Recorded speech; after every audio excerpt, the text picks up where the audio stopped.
May mga gabing tila hindi kayang palayasin ng dilim ang bagyo. Hindi lang ang ulan, kundi ang takot, ang kakaibang dilim na bumabalot sa paligid. At iyon, ang gabing hindi malilimutan ni Gibo at Sonia. Nang tila gumuho ang lahat, nang ang huling pag-asa ay tinatangay ng hangin, si Gibo, ang matibay na asawa, ang masipag na ama, ay nahaharap sa isang desisyon na hindi inaasahan ng sinuman, isang desisyon na makapagpapabago sa kapalaran ng kanyang pamilya. Nakatayo si Gibo sa dalampasigan, ang kanyang mga mata ay blangko na nakatingin sa mga itim na alon, ang mga alon na humahampas sa dalampasigan na kasing bangis ng galit ng kalikasan. Ang hangin ay umuungol, ang ulan ay lumalakas at lumalakas. Alam ni Gibo, hindi na lang bagyo ngayon. Ito ay isang babala. May paparating na madilim. Pero hindi na siya makakabalik. Ang kanyang mga anak, ang kanyang pamilya, ang lahat ay nakasalalay sa desisyong ito. At nang bumuhos ang ulan, sa sobrang lakas ng hangin na tila wala nang malalabasan, may narinig siyang kakaibang tunog iyak ng sanggol mula sa isang lugar sa gitna ng malawak na karagatan. Nagkataon lang ba? O tadhana na ba ang nagmarka sa landas na tatahakin ni Gibo? Naglakad siya pasulong, hindi alam na ang kanyang buhay ay magbabago magpakailanman. Pagkatapos, nang makita niya ang mga inosenteng mata ng mga bata, nang buhatin niya ito mula sa dagat, may kakaibang pakiramdam ang dumaloy sa kanyang katawan. Isang pakiramdam na hindi niya maipaliwanag. Ang mga batang iyon ay hindi ordinaryong bata. Nagkaroon sila ng kapangyarihan. Isang kapangyarihan na hindi alam ni Gibo. At pagkatapos, ang pinakamalaking tanong ay lumitaw sa kanyang isip, sino sila? Ang mag-asawang Sonia, nag-aalala sa maliit na bahay, palakas ng palakas ang tunog ng ulan sa labas ng bintana. Siya, si Sonia, ay hindi alam na ang mga batang iyon ang magiging susi na maghahatid sa kanila sa isang buhay at kamatayang labanan. Isang digmaan na hindi lang sila, kundi lahat ng nakapaligid sa kanila ay aabutan. Dahil sa mundong ginagalawan nila, hindi mo laging mapagkakatiwalaan ang iyong nakikita at naririnig. Maprotektahan kaya ni Gibo at Sonia ang kanilang pamilya mula sa nagkukubli na masasamang puwersa. At maililigtas ba sila ng mga mahiwagang batang iyon mula sa kasamaan na nagbabantang kukunin ang lahat ng kanilang minamahal? Lahat ng tanong, lahat ng misteryo ay masasagot sa tense na sandali. Isang kwento hindi lamang tungkol sa pag-ibig, kundi tungkol din sa hindi nakikitang kapangyarihan, mga bagay na higit sa lahat ng limitasyon ng tao. At marahil, kapag talagang humarap ka, mauunawaan mo na. The truth is always more cruel than you think. Gaano katagal nang naging mahinahon ang mga alon na ito? Gaano na ba katagal na nagdulot ng saya ang mga hangin ito? Sina Gibo at Sonia, isang mahirap na mag-asawang nakatira sa isang liblib na nayon ng mga mangingisda, ay may lamang dagat at isa't isa. Ngunit sino ang nakakaalam na, kahit gaano pa karaming mga bagyo at hangin, sila ay naninindigan na magkasama, na may kakaibang paniniwala na ang kanilang buhay ay hindi maaaring talunin, anuman ang mga pagsubok na kanilang kinakaharap. Si Gibo at Sonia ay nakaupo sa isang sirasirang bahay. Ang ilaw mula sa lamparan ng langis ay madilim, ang kanilang mga mata ay pagod ngunit nagniningning sa matinding pagmamahal. Gibo, Sonia, kung walang magbabago sa pagkakataong ito, ano? Hindi ko alam kung ano ang gagawin, nakaharang ang lupain, walang awa sa atin ang dagat. Paano ko maililigtas ang sitwasyon? Umupo si Sonia sa tabi ni Gibo, ang kamay nito ay marahang hinahaplos ang likod nito na para bang inaaliw siya. Napalitan ng eksena ng kamay niyang may hawak na lumang tuwalya, pinupunasan ang pawis sa noo. Sonia, don't worry.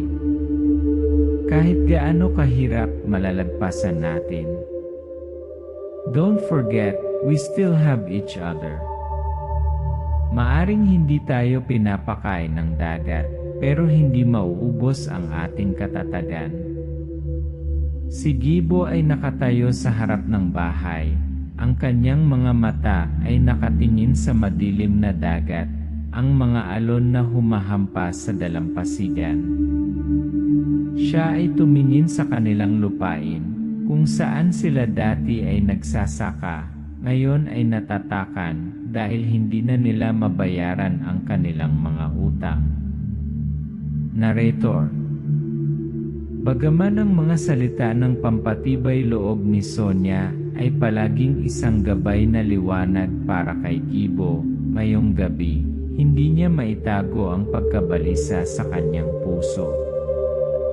Sa isang madilim na gabing tulad nito, ang mga pagsubok na ito ay maaaring maging isang bangungot na tatagal magpakailanman.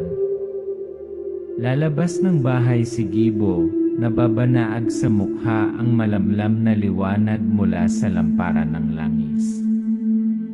Mabibigat na hakbang ang kanyang paglalakad, papunta sa bahay ni Mang Atong, isang mayamang tao sa nayon. Ang malamlam na ilawan ng langis ang nagbibigay liwanag sa dilim ng lugar, nagbibigay ng pakiramdam na may masamang mangyayari. Gibo, mabigat na boses. Mang Atong, kailangan kong manghiram ng pera. Kung kulang ako, hindi ko maililigtas ang aking lupa. Lumalabas si Mang Atong, na may kakaibang tingin, medyo malamig na tingin. Pinitigan niya si Gibo ng hindi mabasang ekspresyon, parang kinukwenta ang lahat sa kanyang ulo. Mang Atong, mabagal na boses, binibigyang diin ang bawat salita. Gibo, sigurado ka bang walang ibang paraan? Alam mo, hindi biro ang interes. Pero kung gusto mong iligtas ang lupang iyon, kailangan mong magbayad ng halaga. Alam mo, walang libre sa buhay na ito. Tumayo si Gibo, naluluha ang mga mata habang nakatingin kay Mang Atong.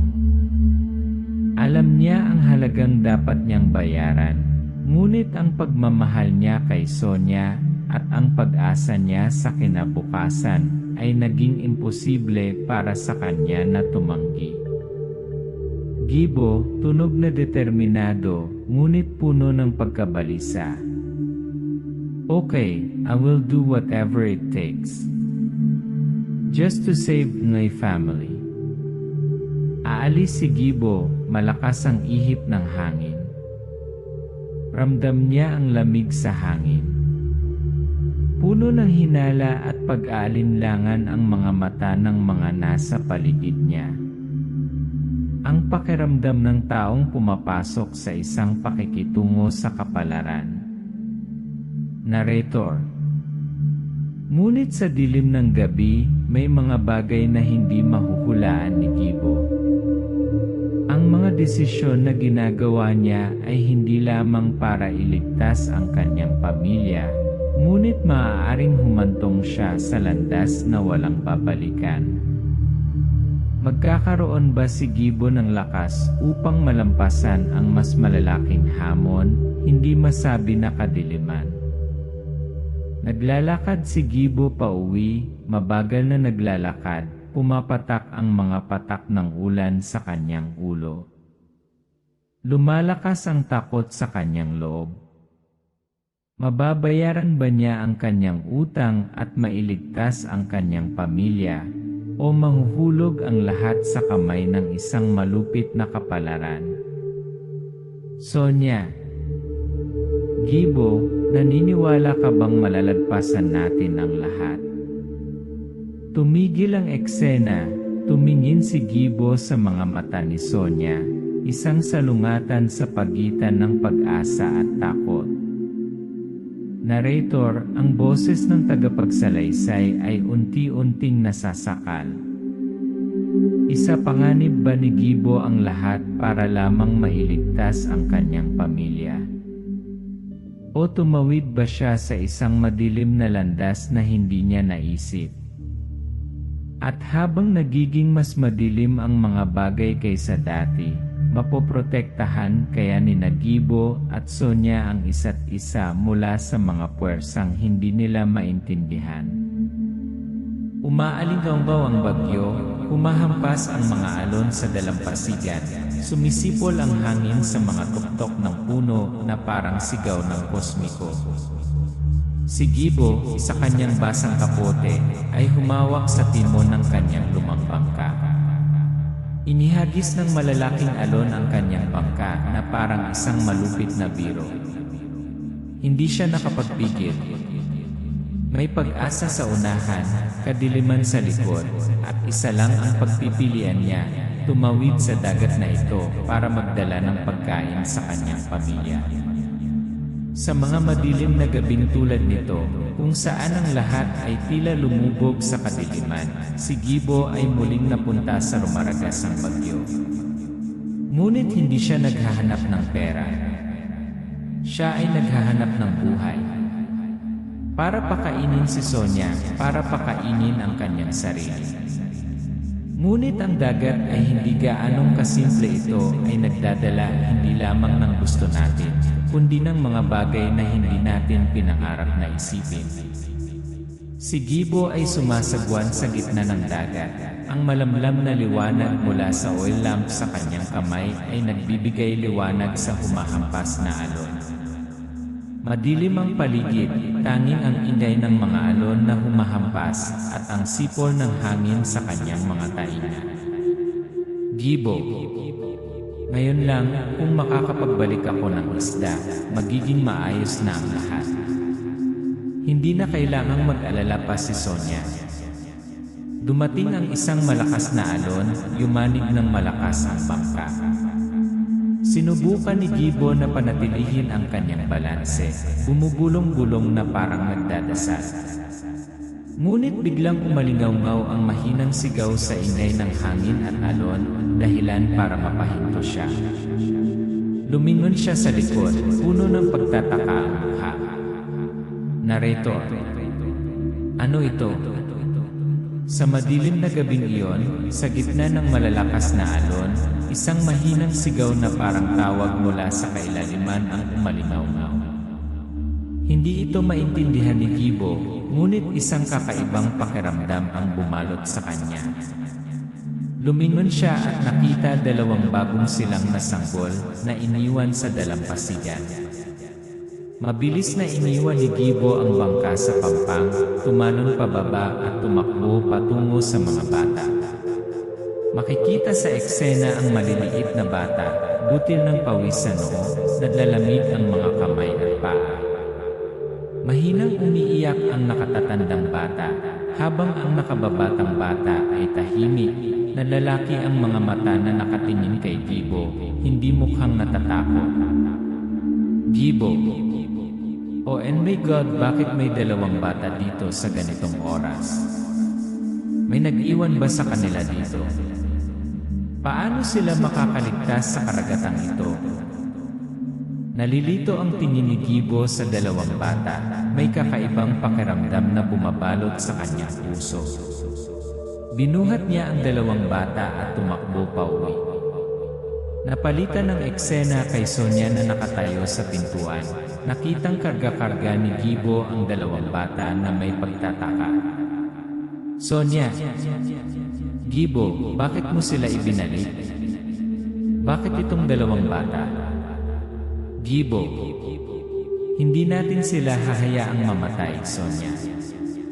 Mga bata sila, maaari silang maging pag-asa natin. Si Gibo at Sonia ang nag-aalaga sa dalawang bata. Binabalot sila ni Sonia ng mga kumot, hindi na umiiyak ang mga bata, kundi nakatingala sa kanya na may malingling na mga mata na parang naiintindihan nila ang lahat ng nasa paligid nila. Narrator. Ngunit marahil ang pag-asang ito ay hindi lamang nagkataon. Dahil matapos silang maiuwi, nagsimulang mangyari ang mga kakaibang pangyayari. Ang mga batang ito ay hindi lamang mahihinang nilalang na nangangailangan ng pangangalaga, ngunit nagtataglay sila ng kapangyarihan na hindi maintindihan nila Gibo at Sonia. Si Benjo, ang nakatatandang bata, ay nakaupo sa kama. Biglang bumagsak ang kanyang mga mata sa isang lumang ceramic vase at agad na nabasag ang vase. Nagulat si Sonia, dilat ang kanyang mga mata. Sonia, nanginginig ang boses, hindi makapaniwala sa kanyang mga mata. Gibo, nakikita mo ba? Benjo, anong ginawa niya? Gibo, hindi pwede. Yung mga mata niya parang alam niya lahat. Magkatabi sina Benjo at Benje. Tumingin si Benjo sa mga mata ni Benje at tumango si Benje. Hindi alam ni Sonia at Gibo kung bakit, ngunit nakaramdam sila ng kakaibang koneksyon sa pagitan nila. Parang may espesyal na relasyon sina Benjo at Benje, hindi normal na magkapatid. Narrator. Sa loob lamang ng ilang araw, napagtanto ni Gibo at Sonia na ang dalawang batang ito ay hindi lamang mga inosenteng bata na nangangailangan ng proteksyon. Sila ay mga nilalang na may mahiwagang kapangyarihan na nakakakita ng hinaharap na naiintindihan ang lahat ng walang salita.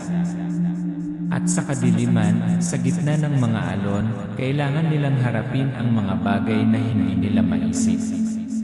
Ang imahe ng dalawang bata, nagniningning ang kanilang mga mata, ngunit puno ng misteryo. Ang isang hindi nakikitang koneksyon sa pagitan nila ni Gibo at Sonia ay nagsimulang mabuo, tulad ng isang hindi nalutas na propesya. Nagsimula ang lahat sa iyak.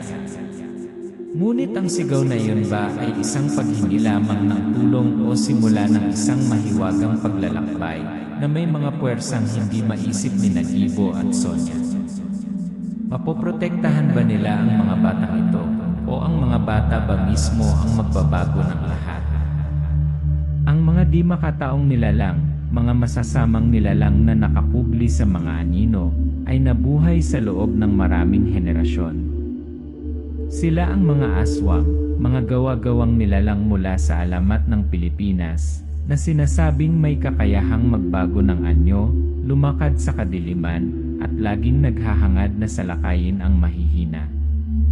At ngayon, ang pamilya Gibo ay nasa panganib, bilang isang anino mula sa nakaraan ay nag-aabang na pagkakataon. Nakaupo si Gibo at Sonia sa bahay, mahina ang ilaw mula sa isang maliit na oil lamp. Nag-uusap ang dalawa pero ang bigat ng atmosphere, parang may mali. Sonia, nababalisa ang boses, nakatingin sa labas ng pinto. Gibo, may nararamdaman ka bang mali? Napakalakas ng hangin ngayong gabi. Ang bahay namin bakit ang tahimik? Gibo, malalim, nag-aalalang boses. I feel it too, Sonia. Parang may nakatingin sa atin pero sino? Hindi pwedeng tao. Lumabas si Gibo at Sonia at biglang may kakaibang ingay na nagmula sa kagubatan. Alerto ang mga mata ni Gibo, hinawakan niya ng mahigpit ang kamay ni Sonia. Biglang, ang dilim sa pagitan ng mga puno ay tila naghiwalay, na nagpapakita ng isang matangkad na figura, walang hugis, tanging ang mga mata lamang ang kumikinang sa dilim. Narrator. At saka nakikita nila. Ang mga nilalang na tinatawag ng mga tao ay aswang, mga mangangaso, mga kanibal. Ngunit sa dilim na yon, walang ideya sina Gibo at Sonia na ang kanilang hitsura ay ang unang senyales. Papalapit na ang mga panganib, hindi lamang para sa kanila, kundi pati na rin sa mga anak na kanilang inampon. Mag-isang nakaupo si Benjo sa sulok ng kwarto. Nalalaki ang mga mata nito, puno ng kalituhan, na para bang may nakikitang bagay na hindi nakikita ng iba. Benjo, parating na sila, hindi tayo ligtas dito. Nakita ko na sila, hindi nila ililibre ang pamilya natin. Tumahimik sina Sonia at Gibo, nakatingin kay Benjo. Bagamat wala silang sinasabi, ramdam nila ang takot sa mga mata ni Benjo. Naputol ang eksena sa malabong mga imahe, mga multo sa paligid nila, na para bang nagkukubli ang mga aswang sa malapit. Gibo, hindi pwede. Benjo, sigurado ka ba? Paano mo nalaman? Benjo, nakikita ko sila. They're everywhere in the dark waiting. We have to leave now. Nagkatinginan sina Gibo at Sonia, hindi alam ang gagawin. Biglang humakbang pasulong si Benje, ang tahimik na bata na may malalim na pangunawa. Tumingin ito sa mga mata ni Benjo, at saka tumango, na para bang sang-ayon sa sinabi ni Benjo. Sa puntong ito, nagsimulang magkaroon ng kahulugan ang lahat. Narrator: si Benjo ay hindi lamang isang bata na nakakakita ng hindi nakikita. Si Benje, bagamat hindi marunong magsalita, ay may kakaibang kakayahan na umunawa at makipag-usap kay Benjo sa pamamagitan ng kanyang mga mata. Isang mahiwagang koneksyon sa pagitan ng dalawang bata. At ang koneksyon na ito ang magiging susi sa pakikipaglaban sa mga nilalang na hindi maiisip ng sinuman sa pamilya Gibo. Magkasabay na nakatayo sina Benjo at Benje, nakatutok ang mga mata sa isa't isa, parang naghahanda para sa labanan. Nakita ni Sonia at Gibo ang kakaibang pagbabago sa kanila, isang lakas na hindi pa nila nakita noon. Benjo, we can't run away forever. We have to face them. Otherwise, we will never be safe. We need to fight. Sonia, pero masyado ka pang bata. Hindi mo kaya eh. Gibo, sa isang determinado, matapang na boses. Hindi. Kung kaya namin, protektahan namin ang aming pamilya. Sama-sama, maninindigan kami. Kung ano man sila, hindi kami natatakot.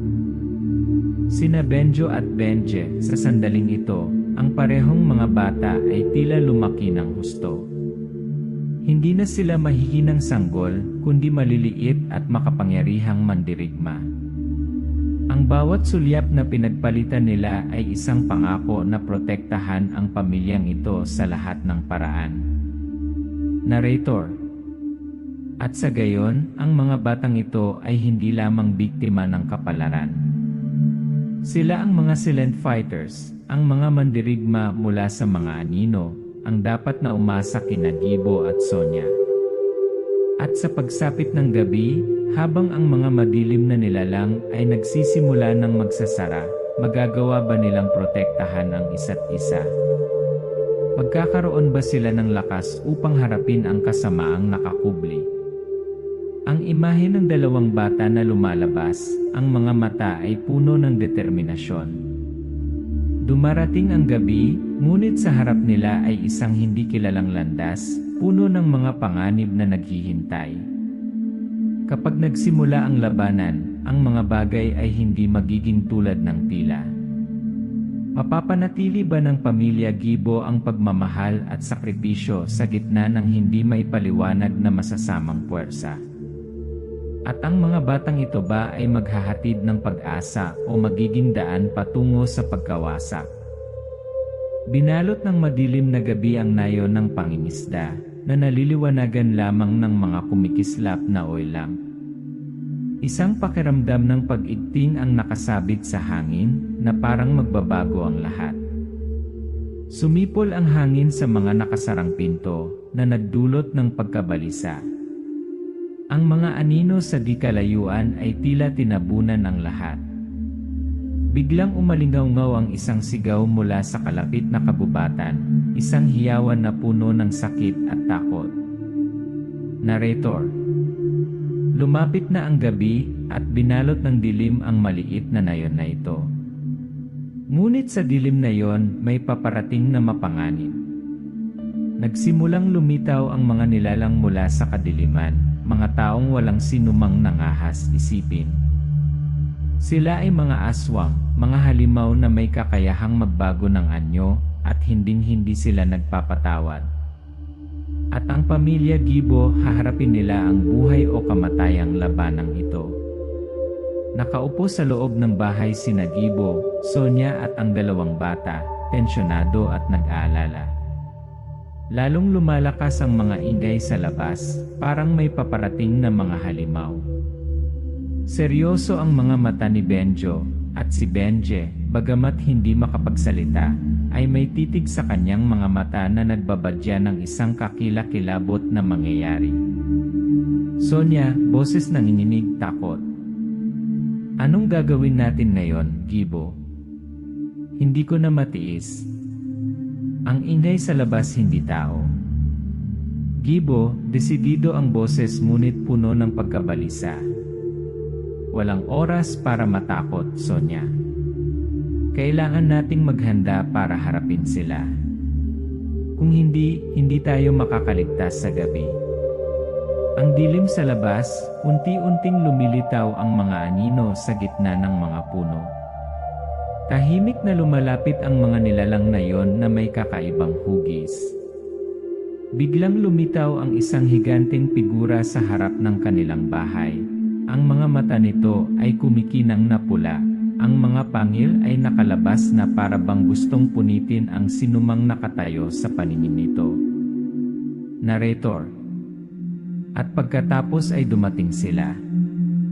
Mga halimaw na naririnig lamang ng mga tao sa mga kwentong katatakutan, mga nilalang na hindi akalain ni Gibo at Sonia na makakatagpo nila. Nahaharap sila sa sukdulang kasamaan, at alam nilang isa lang ang pagkakataong mabuhay, kailangan nilang lumaban. Tinitigan ni Benjo ang itim na figura sa labas ng bintana, nagniningning ang mga mata.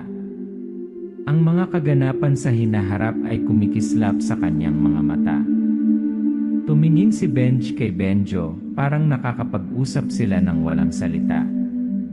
Sa sandaling ito, lumingon si Benjo kina Gibo at Sonia, at ang kanyang mga mata ay tila nagsasabing, may kailangan tayong gawin kaagad. Benjo, parating na sila. Hindi tayo makatakbo. Makikipaglaban lang tayo. Sonia, labanan? Pero wala tayong armas, paano tayo lalaban? Gibo, we don't need weapons. We have our own strength. You, Benji will lead the way. Tumayo sina Benjo at Benje, puno ng kapangyarihan ang kanilang mga mata. Biglang itinaas ni Benjo ang kanyang kamay, at isang hindi nakikitang alon ng enerhiya ang lumitaw. Ang liwanag na kumikislap mula sa kanyang kamay ay nagpapaliwanag sa buong silid. Nagsimulang kumilos si Benje, hindi umiimik, ngunit ang bawat hakbang niya ay tila may kakaibang patnubay na para bang alam na niya ang mga panganib ng maaga. Narrator. At pagkatapos, ang mga batang ito, ang mga mahiwagang nilalang, ay pinatunayan ang kanilang napakahusay na lakas. Hindi lamang nila nahuhulaan ang hinaharap, ngunit sila rin ay mga tunay na mandirigma na handang harapin ang kasamaan. Isang madilim na puwersa na hindi inaasahan ng sinuman. Inakay ni Benjo at Benji sina Gibo at Sonia palabas, bawat hakbang ay sigurado na parang alam nila ang daan. Pagdating nila sa looban, ang dilim. Biglang lumitaw ang mga aswang mula sa kung saan-saan, umaasenso mula sa makakapal na anino. Hindi lamang sila mga multo, ngunit nakakatakot na mga nilalang, na may napakapangit na hugis, maputlang laman, at kumikinang na pulang mata. Gibo. Hindi tayo maaaring tumigil, Sonya. Matatapos ang lahat kung hindi tayo lalaban. Walang sinabi sina Benjo at Benje, nagkatinginan lang at saka sabay na kumilos. Itinaas ni Benjo ang kanyang kamay at biglang isang malakas na liwanag ang sumilay mula sa kanyang kamay na nagpawi sa dilim sa paligid. Nagmamadaling lumapit sa kanila ang mga aswang, ngunit natigilan sila ng liwanag mula kay Benjo. Nagsimula silang mamilipit at magsisigaw na para bang sinusunog sila ng liwanag. Sabi ng narrator, ngunit hindi madaling natalo ang mga aswang. Kahit nanghina na sila sa liwanag, lumaban pa rin sila. At ang labanang ito ng buhay at kamatayan ay hindi lamang labanan laban sa masasamang nilalang, kundi labanan sa pagitan ng buhay at kamatayan. Kailangang magsanib puwersa ang pamilya Gibo, gamit ang lahat ng kakayahan na mayroon sila para mabuhay. Si Gibo ay lumaban kasama si Sonya, ginamit nila ang kapangyarihan ng pamilya, ang mga bata ay patuloy na lumaban sa kanilang mga espesyal na kakayahan. Lumilikha si Benjo ng malalakas na sinag ng liwanag upang sirain ang mga aswang, habang si Benj ay mabilis na kumilos para umatake mula sa likuran. Gibo. Hindi natin hahayaang sirain nila tayo. Tumayo ka. Lalong tumitindi ang labanan, lumalakas at lumalakas ang mga aswang. Gayunpaman, ang lakas ni Benjo at Benje, kasama ang pagmamahal at pagpupursige ni Gibo at Sonya, ay unti-unting itinutulak pabalik ang mga masasamang nilalang. Natapos ang eksena ng talunin ang mga aswang, ngunit hindi mapigilan ng pamilya Gibo ang paghingal, ang pawis ay umaagos sa kanilang mga mukha. Ang gabi ay dahan-dahang kumukupas, ang mga unang sinag ng bukang liwayway ay nagsimulang sumikat sa madilim na ulap. Makikita sa eksena ang mga guho ng labanan, ang nawasak na mga aswang na hindi gumagalaw sa lupa, ang kanilang mga katawan ay natutunaw sa dilim. Ang hangin ay tahimik, na parang pinipigilan ng universo ang mga huling sandali ng isang matinding labanan. Narrator. Sa wakas, tapos na ang labanan. Naitaboy na ang kasamaan, at ang mga halimaw na kinaharap ng pamilya Gibo ay hindi makayanan ang kapangyarihan ng pagmamahal at katatagan. Ngunit sa katahimikang ito, napagtanto nila ang isang mahalagang bagay na kahit gaano pa kahigpit ang labanan, hindi sila mabubuhay nang wala ang isa't isa.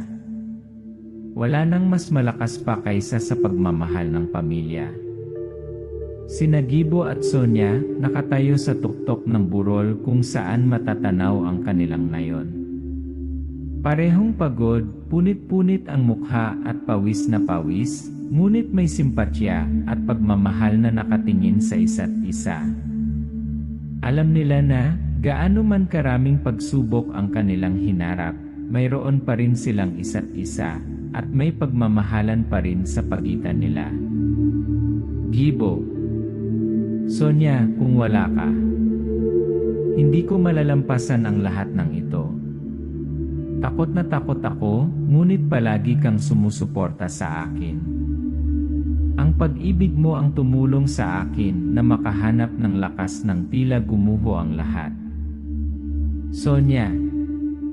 Gibo, ang ating pagmamahalan ang nagpatuloy sa atin. Kahit gaano pa karaming unos, kahit gaano pa kahirap ang dapat nating harapin, hanggat mayroon tayo, malalagpasan natin ang lahat. Ikaw ang pinakamalakas na taong nakilala ko. Sina Benjo at Benje, dalawang batang nakatayo sa malapit, ay tumingin sa pamilya Gibo nang may mga mata na puno ng pangunawa at pananampalataya. Lumingon si Benjo kay Benje, ang kanilang mga mata ay nag-uusap na parang may hindi nakikitang pagkakaintindihan, isang mystical connection na sila lang ang nakakaramdam. Narrator. At kahit walang sabi-sabi, alam ni na Benjo at Benj na natupad nila ang kanilang misyon.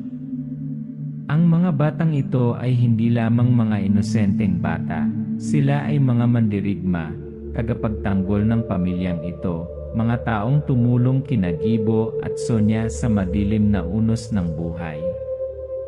Lumingon sa likod si Benjo, ang kanyang mga mata ay nakatingin sa malayo, parang sa malayong lugar, kung saan kailangan nilang bumalik. Tumabi sa kanya si Benje, hinawakan ng mahigpit ang kamay ni Benjo, na para bang naghahanda sa panibagong paglalakbay. Sa sandaling ito, humakbang sina Gibo at Sonia, puno ng emosyon ang kanilang mga mata. Gibo. Mga anak, sabay tayong lumaban. But now you must go. Babalik ka sa kung saan ka dapat, ha? Benjo. Ginawa namin ang aming tungkulin, Gibo, Sonia. Ngayon ay dapat na kaming bumalik. Ngunit huwag mag-alala, lagi kaming narito sa iyong mga puso. Ang pagmamahal at pananampalataya na ibinigay mo sa amin ay palaging magiging lakas. Unti-unting naglaho sa ambon sina Benjo at Benje, unti-unting naghalo sa dilim ng gabi. Parehong tahimik na nanonood sina Gibo at Sonia, ang kanilang mga puso ay puno ng pananampalataya at isang malalim na pakiramdam ng pagkawala. Narrator, tahimik, emosyonal na boses. At habang ang dalawang batang iyon ay tumuntong sa kadiliman, dinala nila ang isang bahagi ng puso ng pamilya Gibo, isang bahagi ng pananampalatayang itinanim nila sa mundong ito. Isang paglalakbay ang natapos, ngunit isang himala ang isinilang. Nadaig ng pamilyang ito ang kasamaan, at natanto nila na ang pag-ibig ang tanging kapangyarihan na makakatalo sa lahat ng kadiliman. Magkasamang tumayo sina Gibo at Sonia, magkahawak kamay, nakatingin sa bukang liwayway, ang mga unang sinag ng sikat ng araw na nagliliwanag sa kanilang mga mukha. Alam nila na ang hinaharap, gaano man kahirap, ay laging magkasama. Nagsimula ang isang bagong kapayapaan. Sonia. We did it, Gibo. Now, we just need to believe in the love and trust we have built. Gibo. Tama, Sonia. Magbago man ang mundo, lagi tayong magkakasama. Hindi masisira ang pamilyang ito. Magkasama silang tumayo, tinatakpan ng liwanag ng bukang liwayway ang lahat, at sa wakas ay napawi ang dilim. Kaya't ang paglalakbay ng pamilya Gibo ay natapos na, ngunit sila ba ay tunay na mapayapa? O ang ibang puwersa ay naghihintay ng pagkakataong makabalik?